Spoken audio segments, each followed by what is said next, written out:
पंखा करने लगे, जल के छींटे दिए। अरे ये तो गड़बड़ हो गई, गड़बड़ हो गई, ये तो मूर्छित हो गई। धीरे धीरे धीरे धीरे कुछ समय बाद मूर्छा खुली। कितना सुंदर रुक्मिणी मैया ने जवाब दिया, भगवान को एक एक बात का जवाब दिया। मां रुक्मिणी कह रही हैं कि हम आपके लायक कहां थे जो आपने हमें स्वीकार, आपकी बराबरी हम नहीं कर सकते, आपकी दया है जो आपने हमें अपना लिया प्रभु, पहली बात। और आप कहते हैं कि समुद्र में रहते हैं, बात भी आपकी सही है। जहां काम क्रोध लोभ मोह मद मत्सर होते हैं वहां आप नहीं रहते। आप तो आत्मा रूपी समुद्र में रहते हैं। आपका तो निवास जो है आत्मा रूपी समुद्र में है। और तीसरी बात आपने कही तो रुक्मिणी मैया बोली, आपके क्या माता पिता होते हैं क्या? अब ऐसे किसी को भी माता पिता बना लो। और वैसे तो आपका माता पिता कौन होगा? वसुदेव सुतम देवम कंस चाणूर मर्दनम देवकी परमानंदम कृष्णम वंदे जगत गुरुम। दुनिया के माता पिता आप हैं, आपका माता पिता कौन होगा? अब ऐसे किसी को भी माता पिता बना लो। एक एक बात का जवाब दे रही है रुक्मिणी जी। चौथी बात आपने कही कि मैं तो काला हूं, काले से तुमने विवाह कर लिया और काले नाग पर नृत्य किया तो और काला हो गया। जय हो।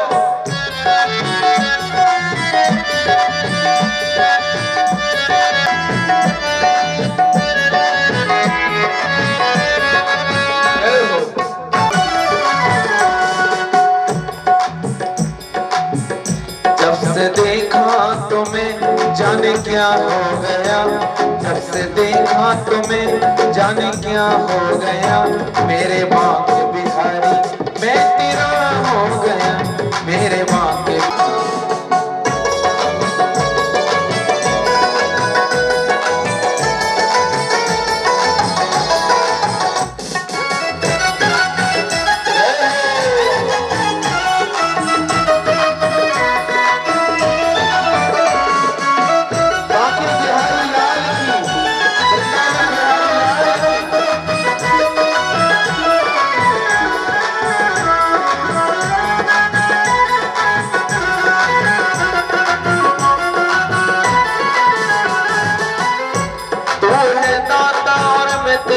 पुजारी हूँ मैं, तू है दाता तू मैं हूँ पुजारी तेरा, तू है दाता तू मैं हूँ पुजारी तेरा, तू है दाता तू मैं हूँ पुजारी तेरा, दास चरणों का तेरे बिहारी हूँ मैं, दास चरणों का तेरे बिहारी हूँ मैं, दास चरणों का तेरे बिहारी हूँ मैं। तेरी चौखट पे दिले मेरा खो गया, तेरी चौखट पे दिले मेरा खो गया, मेरे माँ के बिहारी मैं तेरा हो गया, मेरे माँ के बिहारी मैं तेरा।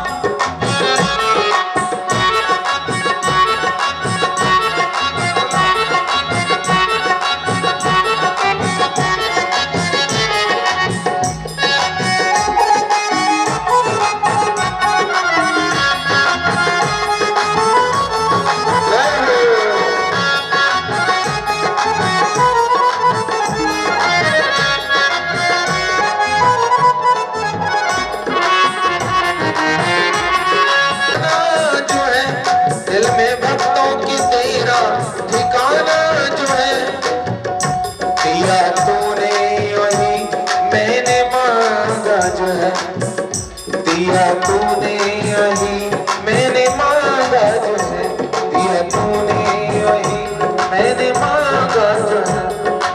देखो भक्तों के तेरा ठिकाना जो है, दिल में भक्तों के तेरा दिल में भक्तों के तेरा ठिकाना जो है, दिल में भक्तों के तेरा ठिकाना दिया तूने वही मैंने मांगा जो है, दिया तूने वही मैंने मांगा, दिया तूने वही मैंने मांगा जो है। तुझसे जुड़कर जगत से जुदा हो गया, तुझसे जुड़कर जगत से जुदा हो गया, मेरे बांके बिहारी मैं तेरा हो गया, मेरे बांके बिहारी मैं तेरा हो गया, मेरे बांके बिहारी मैं तेरा हो गया।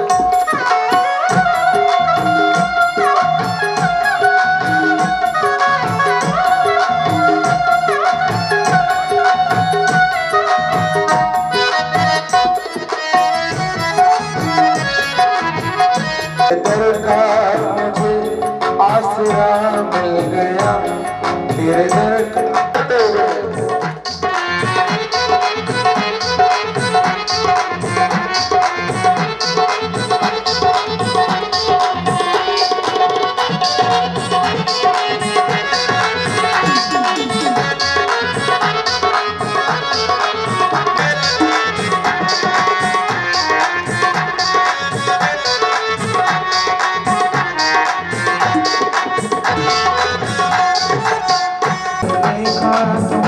जाने क्या हो गया, जैसे देखा तुम्हें जाने क्या हो गया, मेरे बांके बिहारी मैं तेरा हो गया,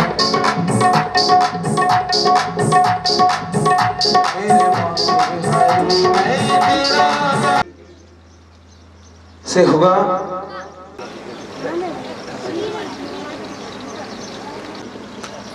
परीक्षित जी ने प्रश्न किया कि उषा के साथ जो भगवान ने विवाह किया, भगवान के पोता ने विवाह किया, उसमें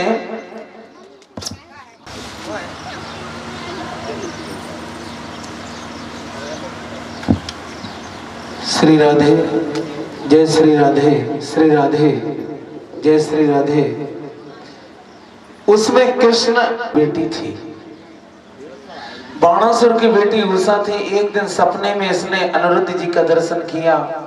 वो मन में सोचा हम तो इस बहुत सुंदर सुंदर चित्र बनाती थी, नहीं है, तो बाद में फिर द्वारकाधीश का चित्र बनाया। बोले अब तो ठीक पहुंच रही है। ऐसा है वो आपके द्वारकाधीश श्री कृष्ण? हाँ बोले है तो सही, बचपन के सखा तो है। तो आपके बचपन के सखा है, आप उनके पास क्यों नहीं जाते? उनके पास जाओ ना, हम लोग गरीब हैं, वो बहुत धन दे देंगे। सुदामा जी बोले धन के लिए कभी नहीं जाएंगे, धन के लिए नहीं जाएंगे। तो सुशीला जी बोली धन के लिए नहीं जाओगे तो दर्शन के लिए चले जाओ, मिलने चले जाओ। हाँ बोले मिलने जा सकते हैं, भगवान का दर्शन सर्वोपरि है, उनके दर्शन के लिए हम चलते हैं। सो महाराज सुदामा जी बोले देखो देवी, गुरु के यहाँ, भगवान के यहाँ कभी खाली हाथ नहीं जाते। घर में कुछ रखा है? बोले घर में तो नहीं है, लेकिन अबहाल लाते हैं। सुशीला जी दौड़ करके गई, वो 4 घर से 4 मुट्ठी चावल लेके आई। सुशीला एक संकेत कर देती, चावल का ढेर लग जाता, लेकिन 4 घर से लेके क्यों आई? 4 घर से इसलिए लेके आई कि हमारे पतिदेव तो कहने वाले हैं नहीं कि हम कितने गरीब हैं, क्या है। जब कन्हैया पूछेंगे कि मित्र तुम कैसे हो, तो हमारे पतिदेव एक ही बात कहेंगे कि हमसे ज्यादा प्रसन्न कोई नहीं है। हाँ, कोई नहीं है, हम बहुत प्रसन्न हैं। इसलिए 4 घर के चावल जब कन्हैया देखेंगे ना, तो लगेगा कि बहुत गरीबी है, तो कुछ दे देंगे। एक सुदामा जी जा रहे हैं द्वारकाधीश से मिलने के लिए। कितनी देर में पहुंचेंगे, कब पहुंचेंगे क्या? जाते हुए एक संतों की मंडली मिल गई। कहाँ कहाँ श्याम में तुम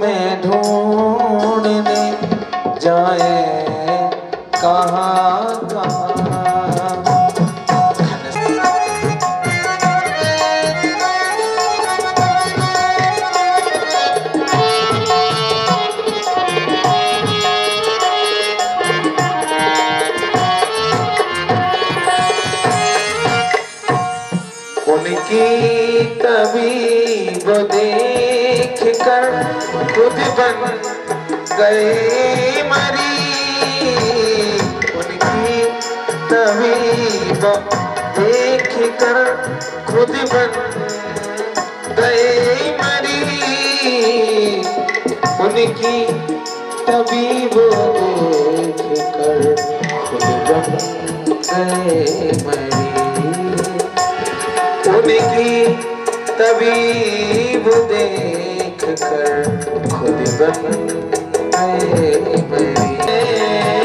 कहाँ कहाँ अपने विरह की याद दिलाए, कहाँ कहाँ तो हो जाएंगे पार, तुम लगा दोगे का? बोले हम तो पार लगाने बैठे, बैठो। और नाव में जैसे बैठने लगे सुदामा जी, नाव में बैठने लगे तो केवट बोला कुछ है कि ऐसे बैठ रहे हो? तो सुदामा जी बोले हम पे तो पैसे है नहीं और तुम ऐसे पार लगाओगे नहीं। ठीक है भैया अब तुम जाओ, हमें पार नहीं होना है। केवट जी बोले चलो बैठो, तुम लोगों को हम ऐसे ही पार लगा देते हैं। हाँ बैठ जाओ, तुम जैसों को ऐसे ही लगा देते हैं पार।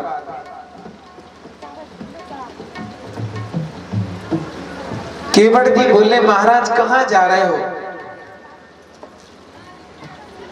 कहाँ जा रखा है? तो केवट बोले अच्छा आपके सखा हैं? बोले तन पहना है लत्ता और चल रहे कलकत्ता। कहाँ द्वारकाधीश भगवान कृष्ण, वो कहाँ तुम उनके सखा हो? तो सुदामा जी बोले आप नहीं जानते, हमारो लाला कभी वस्त्र नहीं देखे, हमारे कन्हैया ये कभी नहीं देखते कितनी महंगी साड़ी तुमने पहनी है, कितने महंगे कपड़ा तुमने पहने हैं। वो तो भाव देखे। केवट की आंखों में आंसू आ गए कि दुनिया बदल गई पर मेरा सुदामा नहीं बदला। दुनिया बदल गई, सुदामा नहीं बदला। नदी के पार लगा दिया, नदी के पार पहुंचा दिया। भूख लगती है, प्यास लगती है, जिंदगी अब उदास लगती है, कैसे आऊं मैं द्वारका तेरी, आस भी अब निराश लगती है। अब नदी के पार हो गया। किसी से पूछा कि द्वारका नगरी कितने दूर है? बोले द्वारका नगरी ज्यादा दूर तो नहीं है, लेकिन आपके शरीर को देख के तो लगता है कि 1 महीना तो लग जाएगा पहुंचने में। सुदामा जी बोले 1 महीना लग जाएगा? बोले तेरी गर्ज पड़े तो बुला ले, वो हम तो है ही सोते हैं तान घोड़े। हाथ का तकिया लगाया, सुदामा जी ने नदी के किनारे सो गए। सोए थे नदी के किनारे और जागे तो द्वारकापुरी में जागे। भैया ये किसका महल है, किसका महल है, किसका दरबार है? बोले ये तो द्वारकापुरी है। अच्छा द्वारकापुरी में हम आ गए, तो हमारा कन्हैया कहाँ रहे, कन्हैया कहाँ रहे? बोले भैया यहाँ ऐसे नहीं कहते, इनका नाम तो 2 लाइन का है, श्री कृष्णचंद्र जी महाराज, द्वारकाधीश श्री कृष्णचंद्र जी महाराज। ऐसे थोड़ी ना बोला जाता है। हाँ ऐसे नहीं बोलते। तो भगवान के जो सखा थे, भगवान के जो दिव्य जो पार्षद थे महाराज जय व विजय, वो मेन दरवाजे पर खड़े थे। सुदामा जी गए, सुदामा जी को प्रणाम किया जय विजय ने। जय विजय ने प्रणाम किया, बोले महाराज हमारे दरबार में ब्राह्मणों को कोई रोक टोक तो है नहीं, किसी से पूछने की भी जरूरत नहीं है। ब्राह्मण और संत बिना पूछे भी भगवान से मिल सकते हैं, लेकिन हमें भी ध्यान देना चाहिए कि भगवान इस समय भोजन में है कि स्नान में है, क्या कर रहे हैं। भगवान की सुविधाओं का ध्यान तो हमें करना ही चाहिए। तो अभियालम आपकी सूचना भगवान से कहते हैं आपका नाम क्या है? सुदामा जी बोले मेरा नाम सुदामा है। हम उनके बचपन के सखा हैं, उनसे बोल देना तुम्हारे बचपन के सखा आए हैं, उनका नाम है सुदामा। से निवृत्त होके बैठे थे गद्दी पर, तो जय विजय गए, बोले महाराज एक ब्राह्मण देवता आए हैं, अच्छा ब्राह्मण देवता है कहां से? नरोत्तम कवि हुए, उनकी वाणी में ये बहुत सुंदर ये पद गाया है नरोत्तम जी ने। शीस पगान जगातन पे, प्रभु जाने को आने बसों कह गामा। धोती फटी सी लटी दुपटी, और पाए उपा नहीं की नहीं सामा। द्वार द्वार खड़ो दुज दुर्बल एक, रह्यो चक सो बसुधा अभिरामा। पूछत दीन दयाल कुधाम, बतावत आपनो नाम सुदामा। इतना कान कान में भगवान के नाम पड़ा सुदामा, तो महाराज कन्हैया तो दौड़ पड़े। अरे भैया तुम सुदामा को लेके नहीं आए, सुदामा कहाँ है? और बस चरणों में पादका नहीं है, पूरी सभा खड़ी हो गई और दोनों हाथ फैलाए हमारे कन्हैया, मेरा सुदामा कहाँ है? सुदामा कहाँ है? एक ड्योढ़ी पार की, दूसरी, तीसरी, चौथी, पांचवी, छठवीं, सातवीं ड्योढ़ी पर मैं नहीं पहचाने गो, बोलेगो कि नहीं बोलेगो। वो कन्हैया तो दौड़े ही जा रहे हैं। रुक्मिणी आदि रानियां उद्धव विचार में है, बड़े बड़े लोग आए, भगवान इस तरह कभी नहीं दौड़े। आज कौन विशेष मेहमान आ गया कि भगवान दौड़े ही जा रहा है? पीतांबर कहीं गिर रहा है, चरणों में पादका नहीं है। मेरा सुदामा, मुझे सुदामा से मिला दो, कहाँ है कहाँ है? और दौड़ कर सुदामा जी का कंठ अवरुद्ध है। कन्हैया भी रो रहे हैं, सुदामा जी भी रो रहे हैं। अश्रु प्रवाह हो रहा है, कंठ अवरुद्ध है दोनों का, एक दूसरे से बोलते नहीं है। बड़े प्रेम से, बड़े आदर से सुदामा जी को लेकर के अंदर आए। सब बड़े विचार में हैं,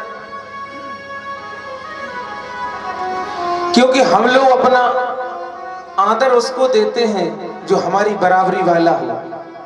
और गरीब हो, गरीब को कौन पूछता है? सब पूरी सभा सशंकित हो गई कि कितना गरीब, कितना दीन ब्राह्मण, ये कौन है? कितने आदर से भगवान ले जा रहे हैं। कन्हैया अपने ऊंचे सिंहासन पर बिठाने के लिए ले जा रहे हैं, जिस सिंहासन पर द्वारकाधीश भगवान श्री कृष्ण बैठते थे। सुदामा जी मना कर रहे हैं, अरे लाला, अरे मुझे यहीं बैठने दो, तू कहां लेके जावे, हमें यहीं बैठने दो। बोले नहीं नहीं, हम आपको लेके जाएंगे, आपको वहीं बैठना पड़ेगा। ऊंचे सिंहासन पर सुदामा जी को बिठा दिया। उस स्वयं चरणों में द्वारकाधीश कन्हैया स्वयं चरणों में बैठ गए। और किसी दासी को, किसी नौकरानी को आज्ञा नहीं दी, किसी को आज्ञा नहीं दी, स्वयं लक्ष्मी जी को आज्ञा दी। रुक्मिणी जी से कहा, देवी जल भर के लाओ। हाँ,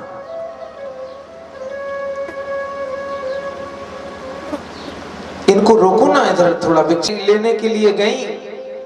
इतने में क्या हुआ कि कन्हैया ने सुदामा जी के चरणों की हालत को जब देखा, फपोले पड़े हुए हैं, कांटे लगे हुए हैं, कंकड़ लगे हुए हैं चरणों में। जब कांटा निकालते हैं तो खून की धार लग जाती है। उन चरणों की हालत जब कन्हैया ने देखी तो बोले, देखे सुदामा की दीन दशा, देखे सुदामा की दीन दशा, करुणा करके करुणा निधि रोए, पान परात को हाथ छुओ नहीं,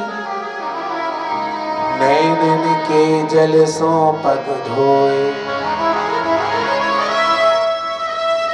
उन चरणों की हालत देख के कन्हैया को इतना बुरा लगा कि आंखों से इतने आंसू बहे कि सुदामा जी के चरणों को धो दिया। कन्हैया ने सोचा, इतना त्यागी ब्राह्मण आया है, इसके चरणों से मैं धोने के लिए मैं कौन सा जल लेके आऊं? अगर गंगा जी के जल से धोता हूं तो गंगा जी तो हमारे चरणों का धोबन है। इससे अच्छा हम अपने आंखों के आंसुओं से सुदामा जी के चरण धोए।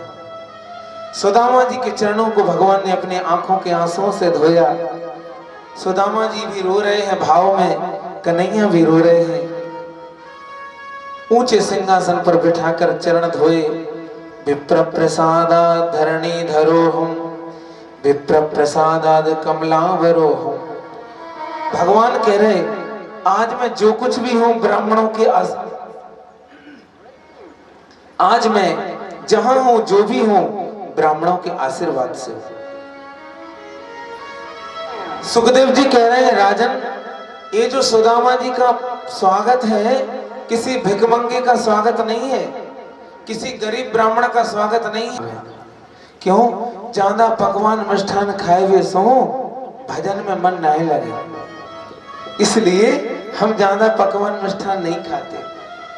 थोड़ा पाया, अब लहर लगी आशीर्वाद लेने की। मैं रुक्मिणी प्रणाम करती हूँ, अचल सौभाग्यवती भवो। मैं सत्यभामा प्रणाम करती हूँ, अचल सौभाग्यवती भवो।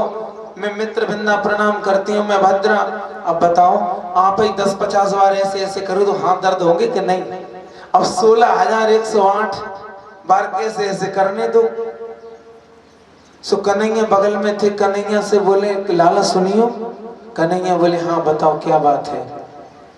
बोले जी बताओ कि ये सब मोहल्ला की आस पड़ोस की हैं कि सब?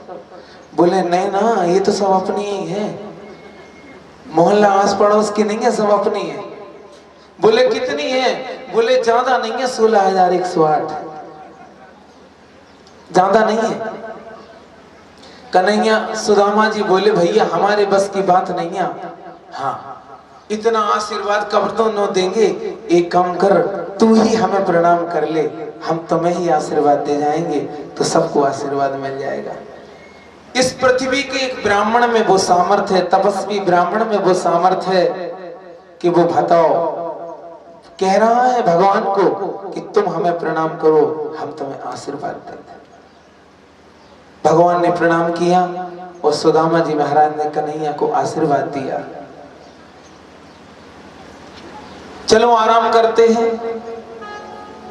रुक्मिणी जी के भव्य भवन में, कक्ष में, जहां किसी का प्रवेश नहीं था, उस कक्ष में ले गए सुदामा जी को भगवान श्री कृष्ण। उस कक्ष में प्रवेश कराया और सुदामा जी से कहा लेट जाओ।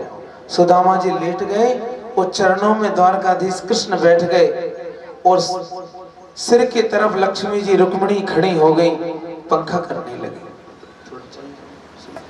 पंखा करने लगे, पंखा करने लगे। अब बताओ भगवान नारायण जिनके चरण दबाए और साक्षात लक्ष्मी जी जिन्हें पंखा करें, तो वो दरिद्र है, वो गरीब है क्या? उससे बड़ा भाग्यशाली कौन हो सकता है? उससे बड़ा भाग्यशाली कोई नहीं है भैया, वो सबसे बड़ा भाग्यशाली है।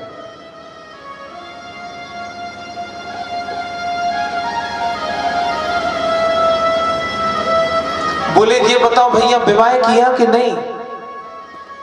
बोले सुदामा जी बोले विवाह करने का मन तो नहीं था, लेकिन माता पिताजी ने जबरदस्ती विवाह करा दिया और तुम्हारी भाभी का नाम सुशीला है। अब कन्हैया ने बात पकड़ ली कि अकेले होते तो कोई बात नहीं थी, जब भाभी है तो भाभी ने तो कुछ हमारे लिए जरूर भेजा होगा। क्या लेके आए बताओ? अब सुदामा जी जो लेके आए वो बता सकते हैं, कोई संकोच की बात नहीं है, लेकिन संकोच ये है कि इतनी बड़ी बड़ी पत्नी खड़ी है, बड़े बड़े घर से, ये कहेंगे कि बड़ा मित्र बनता है, चावल लेके आ पाए, संकोच हो रहा है सुदामा जी को।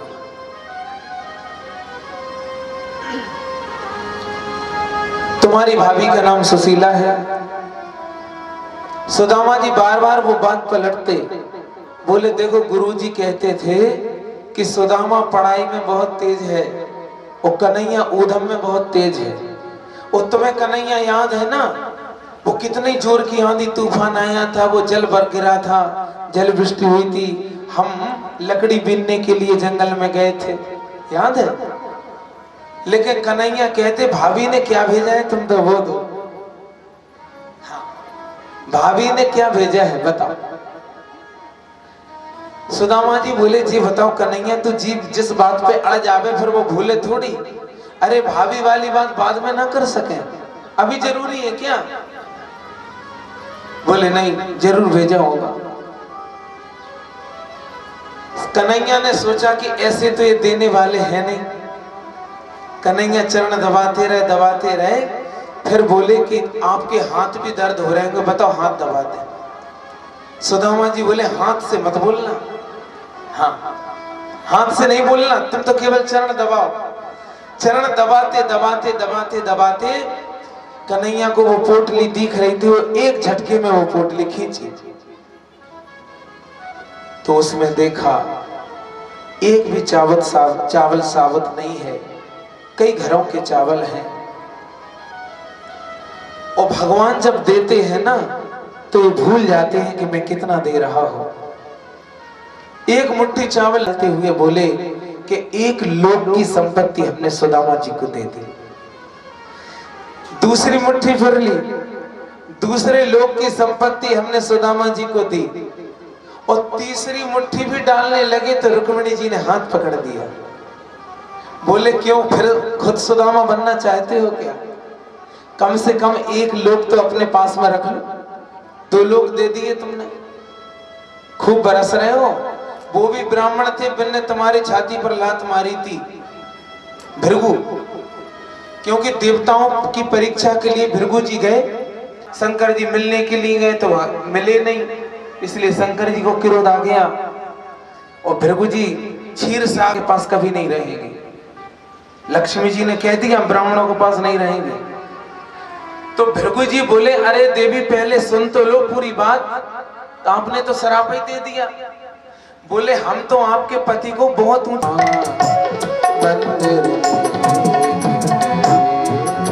सुदामा यहाँ तो हती मेरी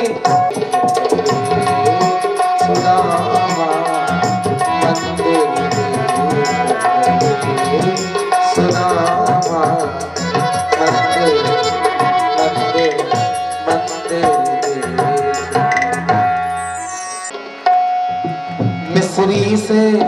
मिस्री से मीठो नाम हमारी राधा रानी को, मिस्री से मीठो नाम हमारी राधा रानी को, राधा रानी को हमारी श्यामा प्यारी को, से मीठो नाम हमारी राधा रानी।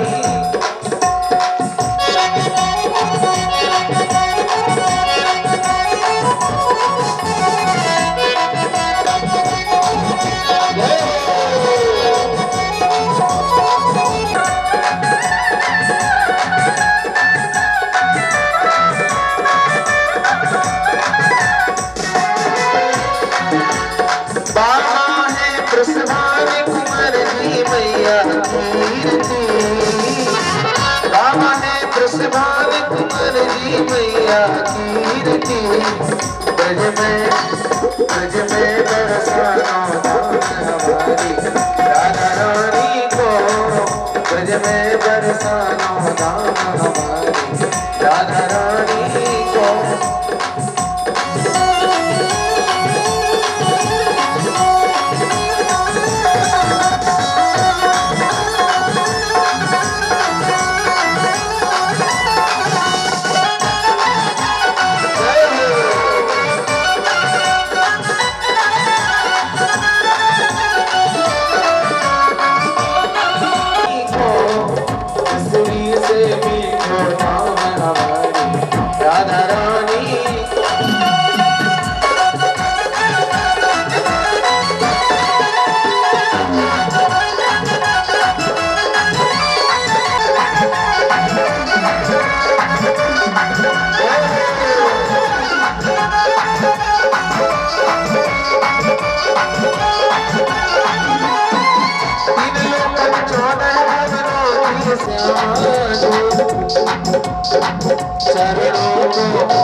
चरणन को चाकर श्याम राधा रानी को, चरणन को चाकर श्याम राधा रानी को।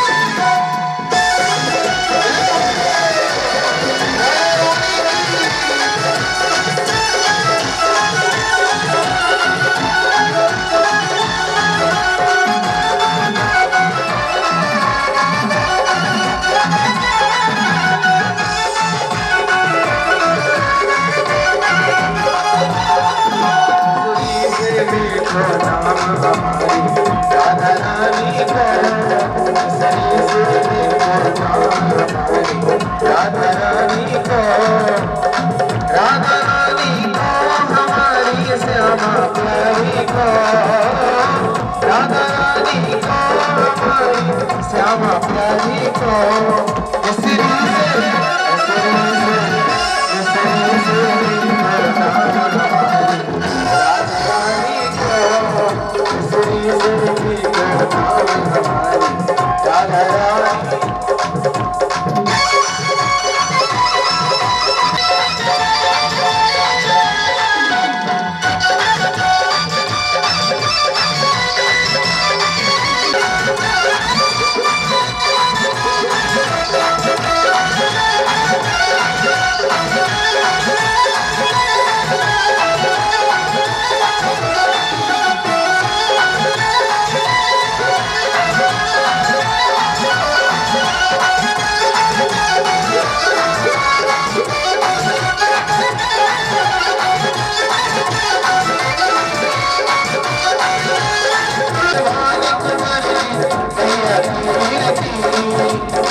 नंदा। नहीं नहीं, ये क्या कर रहे हो, ये क्या कर रहे हो, धक्का नहीं देना। अरे सुदामा जी को तो हृदय से लगाओ भैया।